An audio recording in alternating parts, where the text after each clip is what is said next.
D'abord, je tiens à m'incliner très respectueusement, une fois de plus, devant la mémoire de nos dévanciers. Tous ceux qui ont bâti ce pays avec sacrifice et qui ont disposé, dans la condition du 2 juin 91, son article 12, qu'il faut travailler à la neutralité de la conversation. J'ai été suivi par le Collège des Sages en 1999. J'ai été suivi par le mécanisme africain d'évaluation des pairs en 2009. Ils ont également été suivis par plusieurs ateliers qui ont été organisés par le CGD, par le mouvement syndical, par bien d'autres organisations. À la mémoire de l'ensemble de ces dévancés qui ne sont pas de ce monde aujourd'hui, je m'incline très respectueusement. Et vous avez vu qu'au Conseil national de la transition en 2015, ce projet de loi a été fortement recommandé. C'est pour dire que ça fait plus de 10 ans que l'administration est en train de réfléchir comment il faut avoir une mouture de loi à soumettre à la législation. Je tiens de ce pas également à signifier notre profonde reconnaissance au président de l'Assemblée législative de la transition et l'ensemble des honorables députés et aussi les membres des différentes commissions que nous avons rencontrées, avec lesquelles nous avons discuté durant 2 jours sur le contenu du projet de loi. J'ai salué le peuple burkinabé, c'est en même temps dire que une loi appartient à un peuple, dans la mesure où son contenu n'est rien d'autre que les aspirations de ce même peuple que nous disposons. Donc, la seule force qui soit capable de surveiller la mise en œuvre d'une loi afin que le contenu ne soit pas travesti, c'est le même peuple. Donc nous nous référons à ce peuple et nous souhaitons que véritablement ce texte qui vient d'être voté à l'unanimité par l'ensemble des honorables députés puisse être appliqué. Au niveau du gouvernement, nous allons nous donner les voies et moyens, tout ce qu'il faut, avec l'accompagnement de ce même peuple, pour que le texte soit appliqué. Et le 4e élément, il y a effectivement certaines réticences, même si elles ne sont pas nombreuses, il faut les prendre en compte, qui estiment qu'il y a beaucoup de textes, de beaux textes dans notre pays, dont le contenu manque à être appliqué. Mais c'est bien de l'évoquer, mais qu'on se pose soi-même la question, quelle est sa part de responsabilité dans la mise en œuvre d'un texte? Parce que avoir effectivement des beaux textes, c'est très bien. Avoir un bon contenu, c'est très bien. Mais ça doit être de la douleur qu'on ressent si le texte n'est pas mis en œuvre. La deuxième facette, c'est de dire, on va voter la loi, mais un prochain régime va venir balayer ça du revers de la main. Ou bien on va voter la loi, mais vous allez voir, ça ne sera pas appliqué. C'est comme si on se constitue un acteur qui créera les conditions qu'une loi ne puisse pas être appliquée. On ne s'en prend pas à quelqu'un, on s'en prend à soi-même. D'où j'ai interpellé la nécessité que chaque Burkinabé se regarde dans la glace et fasse en sorte à ce que sa conscience prévale.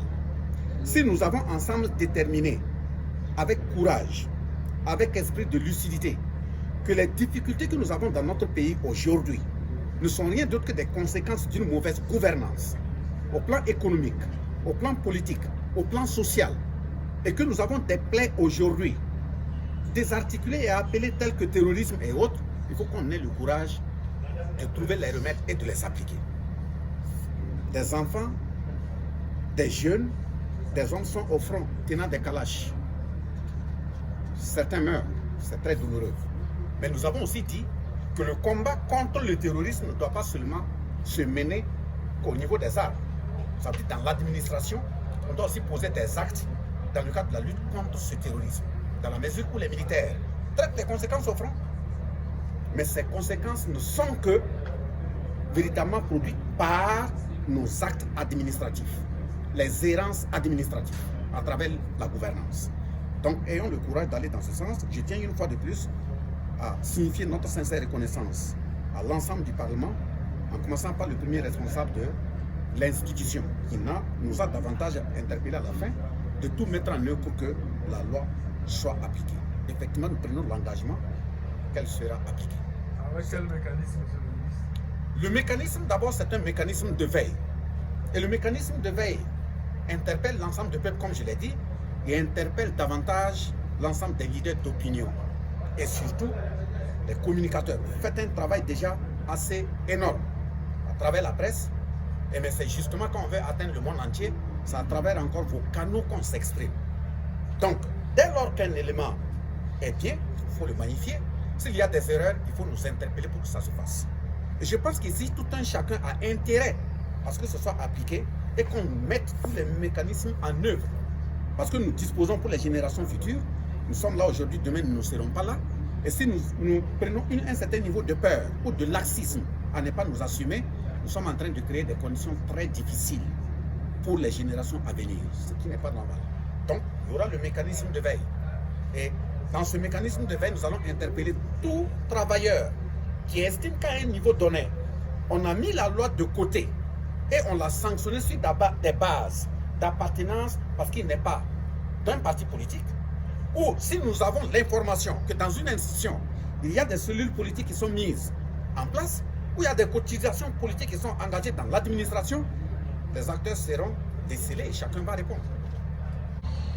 Je répète et j'insiste que la loi qui vient d'être adoptée portant renforcement de la neutralité politique dans l'administration publique et la méritocratie ne gère pas des questions religieuses. La loi n'a pas pour vocation de gérer des aspects religieux dans l'administration. Il y a une loi au niveau du ministère de l'administration territoriale de la sécurité qui en a la charge et en temps opportun, avec l'ensemble des forces religieuses de notre pays, ils vont en disposer. Cette loi traite véritablement de la neutralité au niveau de l'administration publique et du renforcement de la méritocratie. Donc, c'est pour dire que les articles qui ont évoqué la question de la religion, la question de l'ethnie, la question des regroupements régionaux, c'est de dire qu'il ne faudrait pas que les partis politiques utilisent ces aspects qui constituent le ciment de notre pays pour en disposer à autre chose. Autrement dit, dans un service, il n'a jamais été interdit de mettre un espace en place où chrétiens ou musulmans vont aller prier. La question n'est pas à ce niveau. Il est seulement dit que ces espaces, qui sont des espaces religieux, ne doivent pas être utilisés pour des objectifs politiques. Parce que justement, certains malins peuvent ainsi considérer que dès lors que la mosquée ne sera pas regardée par l'administration, c'est là-bas que les travailleurs prient, on peut, de façon très insidieuse, aller vouloir utiliser de tels espaces pour tenir des discours ou des assemblées générales ou des rencontres politiques. C'est ce que nous disons que ça ne sera pas accepté. Du reste, nous profitons saluer la mémoire et la combativité de l'ensemble de ces hommes sur ces fronts religieux et traditionnels qui mènent un travail énorme pour que notre pays puisse rester debout. Nous nous inclinons sur la mémoire de ceux qui n'y sont pas et nous félicitons et encourageons fermement tous ceux qui sont toujours à ces avant-postes pour que notre pays puisse garder sa profonde cohésion, l'unité nationale pour qu'on puisse avancer ensemble. Donc je répète que la loi ne traite pas des questions religieuses, ni d'interdiction de port de voile, ni d'interdiction de se réunir, prier. Au niveau de ce n'est pas de ça qu'il est question. La loi n'est pas faite pour ça.